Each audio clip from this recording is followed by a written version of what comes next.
Hi scientists! This is your video for Module 6 for Environmental Science. So Module 6 is right here. Of course, we're starting with a warm-up, so pause this video and take that warm-up because it's excellent practice for quizzes and tests to come.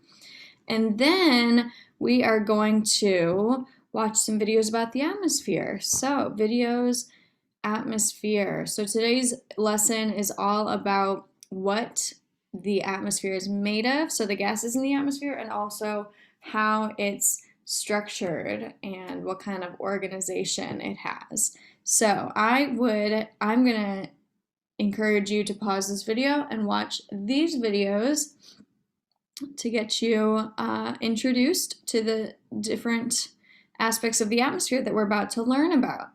Then click the next button. Go to the notes section on the atmosphere, and of course, copy this page of notes. So you're going to open this, make a copy, and as soon as it fully loads, you can move it into your Unit 1, the Earth folder. So our notes today are going to answer the question, what is the atmosphere made of and how is it structured? Pretty straightforward. The first section is about the composition, and the second section is a little fill in the blank about the 5 layers. So make sure to move this into your period 4 environmental studies and Unit 1 the Earth. Move it there. And let's go ahead and take a look at these notes. So, how do you think the atmosphere makes life on Earth possible? There's many different answers to this question. And what do you think the 2 main gases in the atmosphere are? So there's one gas that is most of the atmosphere, and then another gas that is about 25% of what's left. And do you know what they are? So here's the answer. So 78% of the gas that you breathe is nitrogen gas, and it's harmless. It doesn't help us. It's just there. It's like filler. 21% of the atmosphere is oxygen, which of course is the main gas that we need to survive and breathe. That is for animals and humans. Another almost 1%, 0.93% is argon, which is another harmless gas. It's just there. And then a very small amount is carbon dioxide, 0.04%. And then there are trace amounts, meaning like about 0.01 or less, of neon, helium, methane, krypton, hydrogen, and water vapor. So there's a good mix of gases, but most of them are nitrogen and oxygen. All right, structure. This part's not in your notes, but the structure of the atmosphere has 5 layers, and the density of the air decreases as you go up. So another way of thinking of that is most of the air is close to the Earth, and that's because gravity is pulling air molecules down here close to the Earth, and then it thins out pretty quickly as you move up. Each layer ends in a pause, where the direction of the temperature change reverses. We'll get more into this towards the end. But the top of each layer is called the pause, meaning we drop off the sphere part and we put pause. So this bottom layer is the troposphere, and the line that separates it from the next layer is called the tropopause. Right? Okay, so stratosphere, this line would be the stratopause, okay? Now there's no defined end to the atmosphere. It just keeps getting thinner until it fades away. So I know you're probably wondering, how thick is the atmosphere? Well, you can get an estimate, but no exact number, because it's gas. It's very kind of changeable. It does change all the time. All right, troposphere is the bottom layer. So in your notes, scroll down to the bottom where it says Earth's surface, and we're going to move our way up, just like a diagram of the Earth. So in the troposphere, so we live here, so bottom towards the surface. All weather happens here. So even big storm clouds, they are here. Even clouds really high up in the sky, they are still in the troposphere. Most of the air in the atmosphere is here, and temperature decreases as you go up. So you're going to notice something about temperature in each layer. In this layer, the temperature decreases as you go up. So imagine you're climbing a mountain like Mount Everest. It's going to get colder as you move higher up the mountain because you're moving higher up in the troposphere and the temperature goes down. Okay, so the stratosphere is layer 2. The stratosphere is home to the ozone layer. So the ozone layer, it's like a layer inside of a layer. It's just where ozone concentrations get pretty high.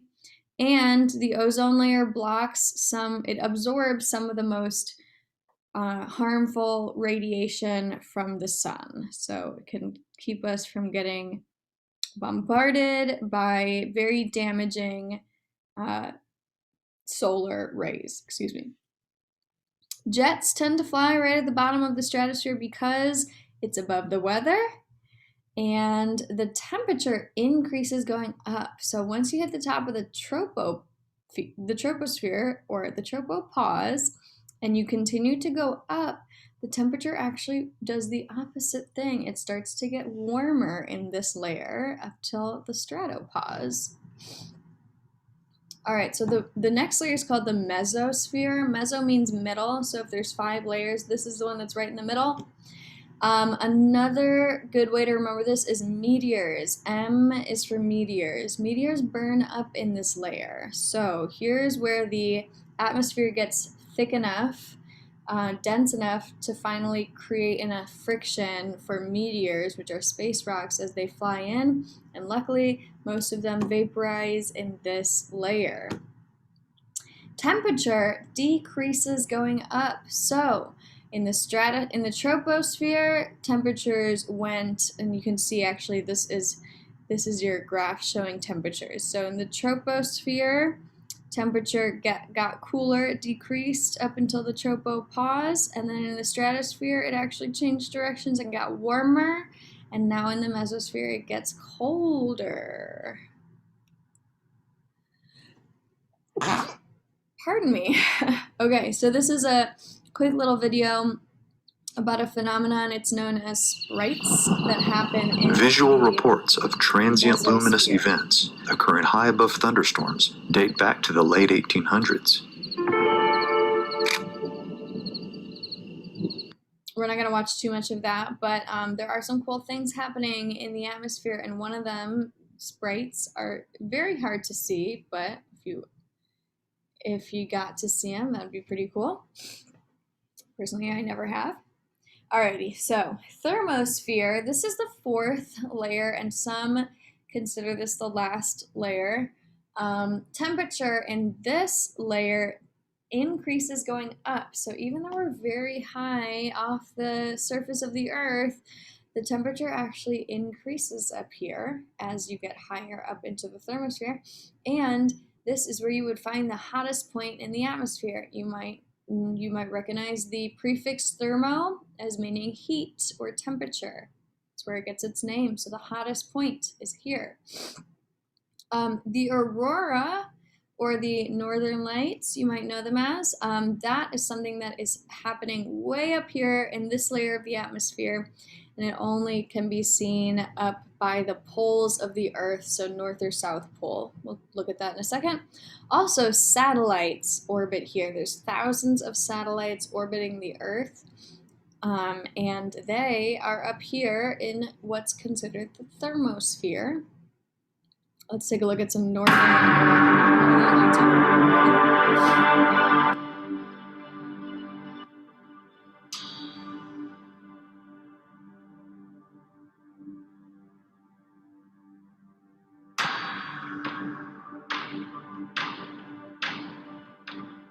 So this is some superheated, fast-moving particles in the thermosphere interacting with some of the sun's strongest radiation. So it's pretty cool to see, and if you get the time, you should watch the rest of that. But Last layer is called the exosphere. The exosphere as an exit. This is where the atmosphere ends and space begins.